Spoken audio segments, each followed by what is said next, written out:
আজকে এই মহিলাটা একটা জাদুময় বাচ্চার জন্ম দিবে, এজন্য তখনই তার পেটে অনেক ব্যথা করতে শুরু করে দেয়। কিন্তু এই শয়তান শিকারী সেই জাদুময় বাচ্চাটাকে মেরে ফেলতে চাইছিল, এজন্য এই গাধাটা জলদি করে বাচ্চাটার মাকে নিয়ে সেখান থেকে পালাতে শুরু করে দেয়। যা দেখার পর শিকারী তাদের পিছু করতে শুরু করে দেয়, কিন্তু গাধাটা তাদেরকে একটা ফার্মের মধ্যে নিয়ে গিয়েছিল।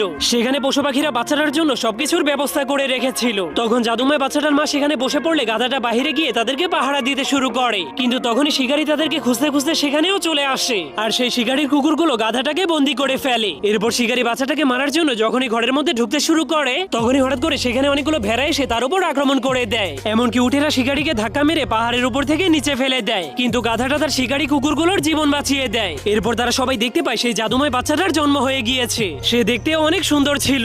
এসব দেখার পর সেখানে থাকা সবগুলো পশু পাখি বাচ্চাটাকে দেখার জন্য চলে আসে, এমনকি সেই শিকারী কুকুরগুলো সেখানে চলে আসে, যারা এখন একদমই ভালো হয়ে গিয়েছিল। যা দেখার পর সেখানে থাকা সবগুলো মানুষ অনেক খুশি হয়ে যায়। পরে কি হয়েছে